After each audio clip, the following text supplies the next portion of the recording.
पिछले एपिसोड में हमने देखा टेस जोएल और एली को बचाने के लिए खुद को सैक्रिफाइस करती है और अब टेस की मौत के अगले दिन जोएल और एली के बीच काफी दूरियां बन गई हैं। एली ने जोएल को साफ साफ बता दिया कि वो टेस की मौत के लिए उसे जिम्मेदार ना समझे। ट्रक बैटरी हासिल करने के लिए फायरफ्लाइज की मदद करने का डिसीजन जोएल और टेस ने खुद लिया था, इसमें उसकी कोई गलती नहीं है। ऐसे ही रात बीत जाती है और दोनों आगे बढ़ते हैं। रास्ते में जोएल एली को लेकर एक गैस स्टेशन पर जाता है। यहाँ स्मगलिंग के दौरान कई सालों से जोएल कुछ सप्लाईज छुपाता चला आ रहा था ताकि फ्यूचर में कभी जरूरत पड़ने पर वो इनका इस्तेमाल कर सके। जब जोएल सामान ढूंढने में बिजी होता है, एली को गैस स्टेशन में एक बेसमेंट का रास्ता मिलता है और वो उसके अंदर चली जाती है। यहाँ रखे टेम्पोन के बॉक्स को देखकर वो काफी खुश होती है, मगर तभी उसे एक ज़ॉम्बी की आवाज सुनाई देती है। एली काफी डर जाती है। मलबे के अंदर दबा होने के कारण वह ज़ॉम्बी एली पर हमला नहीं कर सकता। एली उसके पास जाती है और इन्फेक्शन की थोड़ी छानबीन करने के बाद उसे मार देती है। बाहर जोएल को उसका सामान मिल जाता है, मगर वो एक गन वहीं छोड़ देता है क्योंकि उसमें गोलियां नहीं थी। रास्ते में पड़े एक क्रैश एयरप्लेन को देखकर एली जोएल से उस दिन के बारे में पूछती है जब इस सब की शुरुआत हुई थी,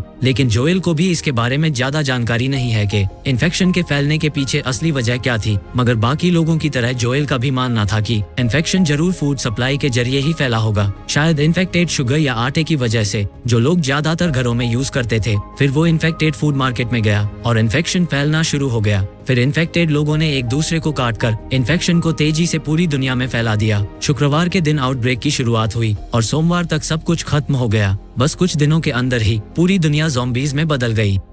थोड़ा आगे चलने के बाद एली को रास्ते के पास पड़ी लाशें और हड्डियां दिखती हैं और जोएल बताता है इन मासूम लोगों को क्वारंटीन जोन ले जाने के बहाने से वहां लाया गया था, मगर क्वारंटीन जोन के फुल होते ही आर्मी ने बचे हुए लोगों को बेरहमी से मार डाला क्योंकि गवर्नमेंट के हिसाब से इन्फेक्शन को रोकने का सबसे तेज और आसान तरीका यही था। फिर एक फ्लैशबैक सीन में हम देखते हैं वहाँ पड़ी हड्डियां लिंकन टाउन के लोगों की हैं। 2003 में आर्मी के लोग एक एक करके टाउन के सारे घरों को खाली करवा रहे थे। आर्मी के जाने तक बिल नाम का एक शख्स चुपचाप अपने घर की बेसमेंट में छुपा बैठा रहा और सबके वहां से जाने के बाद बिल ने बाहर आकर सारे टाउन को अपनी प्राइवेट प्रॉपर्टी बना लिया। फिर धीरे धीरे टाउन के आसपास इलेक्ट्रिकल फेंसेस और जाल बिछाकर बिल ने इलाके को चारों तरफ से सुरक्षित कर लिया। बरसों तक अकेले जिंदगी गुजारने के लिए बिल के पास बहुत सारे हथियार और रिसोर्सेज मौजूद थे। सर्वाइवल एक्सपर्ट होने की वजह से बिल को सिक्योरिटी सिस्टम की भी अच्छी जानकारी थी। उसने टाउन के आसपास इतने ट्रैप्स लगाए थे कि अगर कोई ज़ॉम्बी अंदर आने की कोशिश भी करता तो मारा जाता। 4 साल तक बिल अकेला इस टाउन में काफी अच्छी जिंदगी गुजारता है। तब एक दिन अचानक अलार्म बजने लगता है। बंदूक लेकर जब वो वहाँ पहुँचता है, उसकी मुलाकात फ्रैंक नाम के एक शख्स से होती है। फ्रैंक अपने साथियों के साथ बोस्टन जाने के लिए निकला था, लेकिन उसके सभी साथी मारे गए और वह अकेला ही जिंदा बचा था। बिल ने चेक किया तो पाया फ्रैंक इन्फेक्टेड नहीं है। फ्रैंक उससे कुछ खाने के लिए मांगता है क्योंकि वो 2 दिन से भूखा था। थोड़ा सोचने के बाद बिल उसे खाने पर अपने घर ले जाता है। बिल की मेहमान नवाजी से फ्रैंक काफी इम्प्रेस होता है क्योंकि उसने इतना अच्छा खाना बरसों में नहीं देखा था। जाने से पहले फ्रैंक वहाँ पड़ा पियानो बजाता है, मगर फ्रैंक को गाना नहीं आता, इसलिए बिल पियानो बजाकर एक दर्द भरा गाना गाने लगा जिसे सुनकर फ्रैंक समझ जाता है बिल भी उसकी तरह होमोसेक्सुअल है, जिसके बाद दोनों में काफी गहरा रिश्ता बन जाता है। जिसके बाद कहानी 3 साल आगे 2010 में आती है। यहाँ फ्रैंक बिल से छुपकर किसी औरत के साथ रेडियो पर बातें कर रहा था। फिर फ्रैंक के समझाने के बाद बिल उस औरत और उसके साथी से मिलने के लिए मान जाता है। यहाँ हमें पता चलता है ये दोनों कोई और नहीं बल्कि जोएल और टेस हैं। यहाँ टेस और जोएल उनसे समझौता करते हैं कि रिसोर्सेज के बदले टेस और जोएल उन्हें क्वारंटीन जोन से चुराए हथियार और मेडिसिन सप्लाई करेंगे। बिल को इस डील में कोई इंटरेस्ट नहीं था, मगर सिर्फ फ्रैंक के लिए वो इसके लिए मान जाता है। जाने से पहले जोएल बिल को सलाह देता है कि लुटेरों से बचने के लिए बिल को उसके फेंसिंग सिस्टम को और अच्छा बनाना होगा। जिसके बाद 3 साल और गुजर जाते हैं। बढ़ती उम्र की वजह से बिल की सेहत जवाब दे रही थी। एक रात लुटेरे इन पर हमला कर देते हैं, मगर बिल के बनाए खतरनाक सिक्योरिटी सिस्टम की वजह से वह अंदर आने में कामयाब नहीं हो पाते। लेकिन लुटेरों के साथ हुई लड़ाई में बिल को गोली लग जाती है। बिल को लग रहा था कि वो अब नहीं बच पाएगा, मगर फ्रैंक उसका इलाज करके उसकी जान बचा लेता है। जिसके बाद कहानी 10 साल बाद आगे 2023 में आती है। किसी बीमारी की वजह से फ्रैंक की बॉडी पैरालाइज्ड हो गई थी। फ्रैंक जानता था कि इस बीमारी का कोई इलाज नहीं है, इसलिए वो बिल से मरने से पहले अपनी आखिरी इच्छा जाहिर करता है कि बिल उसे नींद की गोलियां खिलाकर मार दे। वो ये बोझ बनने वाली जिंदगी नहीं जीना चाहता, लेकिन मरने से पहले वो बिल के साथ शादी करके अपनी जिंदगी का सबसे बेस्ट दिन गुजारना चाहता है। बिल किसी तरह दिल पर पत्थर रखकर फ्रैंक की ये आखिरी इच्छा पूरी करने के लिए भी तैयार हो जाता है। फिर दिन भर टाउन में घूमने के बाद दोनों शादी कर लेते हैं। फ्रैंक के आखिरी खाने में बिल ने बिल्कुल वही खाना बनाया खाया है जो इन्होंने पहली मुलाकात में खाया था। लेकिन बिल ने केवल फ्रैंक की ड्रिंक में नहीं बल्कि पूरी वाइन में नींद की गोलियां मिला दी थी। फ्रैंक ये समझ चुका था मगर कुछ नहीं कहता, जिसके बाद दोनों एक दूसरे के साथ आखिरी पल बिताते हुए दम तोड़ देते हैं।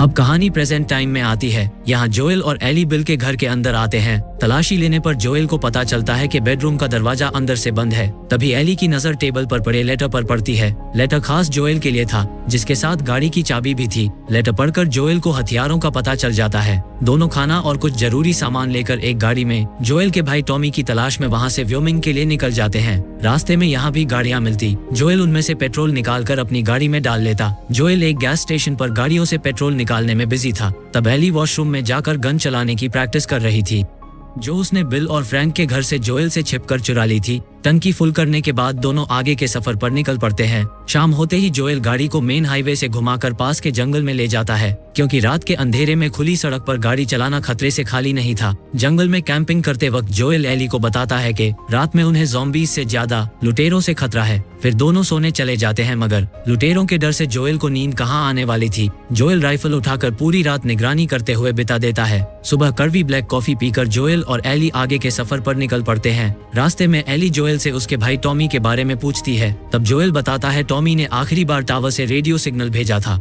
अगर वो व्योमिंग में नहीं मिला तो आसपास के इलाके में छुपा होगा। जोएल ये भी बताता है कि टॉमी को हीरो बनने का काफी शौक था। आउटब्रेक के बाद जोएल टॉमी के साथ बोस्टन के क्वारंटीन जोन में आ गया था, मगर वहाँ टॉमी ने फायरफ्लाइज को ज्वाइन कर लिया और फिर उन्हें भी छोड़ दिया, जिसके बाद वो क्वारंटीन जोन से भी भाग गया और विरोधी दल को ज्वाइन कर लिया। अब अगर वो हमें मिल जाएगा तो वो हमें विरोधी दल के पास किसी सेफ जगह पर पहुंचा देगा। थोड़ा आगे बढ़ने के बाद जोएल देखता है आगे का रास्ता गाड़ियों ने ब्लॉक कर रखा है, इसलिए ना चाहते हुए भी इन्हें शहर के अंदर से होकर जाना होगा। मगर शहर के अंदर से जाना काफी खतरनाक था। थोड़ा आगे जाने के बाद ही एक जख्मी आदमी इनके रास्ते में आ जाता है। जोएल तुरंत समझ गया कि ये लुटेरों की चाल है। जोएल तेजी से गाड़ी लेकर वहाँ से निकलने लगा, मगर लुटेरों ने उसकी गाड़ी पर हमला कर दिया और इनकी गाड़ी क्रैश करवा दी। जोएल ने एली को दीवार में बने सुराख की मदद से दूसरी तरफ जाकर छुप जाने को कहा। एली के सेफ जगह पर पहुँचते ही जोएल ने अपनी बंदूक से 2 आदमियों को मार दिया, लेकिन तभी एक और आदमी ने साइड से आकर जोएल पर हमला कर दिया। वो आदमी जोएल का गला दबाकर उसे मारने ही वाला था कि तभी एली पीछे से उस पर गोली चला देती है। वो आदमी मरा नहीं था। जोएल एली के हाथ में गन देखकर काफी हैरान होता है, फिर उससे गन ले लेता है और उस आदमी को मार देता है। कुछ टाइम में मारे गए लोगों के साथ ही वहाँ पहुँच जाते हैं, मगर जोएल और एली किसी तरह से बचते हुए दूसरी बिल्डिंग में चले जाते हैं। तब हम इन लोगों की लीडर कैथलीन को देखते हैं, जो एक बूढ़े आदमी से पूछताछ कर रही है। तभी कैथलीन की गैंग के लोग उन लोगों की डेड बॉडीज को उठाकर वहां ले आते हैं जिन्हें जोएल ने मारा था। इस पूरे शहर पर कैथलीन का कब्जा है, इसलिए वो अपने लोगों को ऑर्डर देती है जिसने भी उनके लोगों को मारा है उन्हें ढूंढ कर मार डालो, और गुस्से में अंदर जाकर उस बूढ़े आदमी को गोली मार देती है। कैथलीन के लोग पूरे शहर में जोएल और एली को ढूंढ रहे हैं और वो दोनों एक बिल्डिंग में छिपे हैं। तब एली जोएल को बताती है उसने गन चलाना फेडरल स्कूल में सीखा था, जिसे सुनकर जोएल एली को उसकी गन वापस दे देता है और इसे सावधानी से चलाने की सलाह देता है। दूसरी तरफ कैथलीन का एक साथी उसे एक बिल्डिंग में लेकर जाता है। यहाँ कैथलीन कुछ ड्राइंग्स देखती है। ये लोग किन्हीं लोगों को ढूंढ रहे हैं, जिसके बारे में हमें आने वाले एपिसोड्स में पता चलेगा। फिर कैथलीन का साथी उसे उस बिल्डिंग की बेसमेंट में लेकर जाता है। बेसमेंट की जमीन के अंदर इन्फेक्टेड ज़ॉम्बीज का नेस्ट बना हुआ है, जिसके अंदर कुछ भयानक पनप रहा है। उसके साथी के समझाने के बावजूद भी कैथलीन उसे ऑर्डर देती है जब तक वे उन लोगों को ढूंढ नहीं लेते वो इसके बारे में किसी को ना बताए और इस बिल्डिंग और बेसमेंट का अच्छे से ध्यान रखे।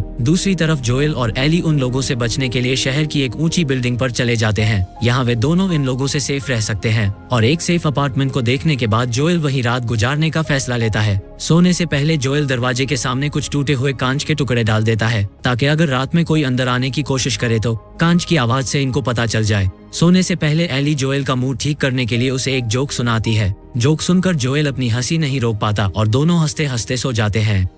आधी रात में एली चिल्लाकर जोएल को उठा देती है। आंख खुलते ही जोएल देखता है 2 बच्चे इन दोनों पर बंदूक ताने खड़े हैं और इसी सीन के साथ एपिसोड 4 खत्म होता है। अगर वीडियो पसंद आए तो लाइक करें और चैनल को सब्सक्राइब। तो मिलते हैं अगले वीडियो में। Thanks for watching.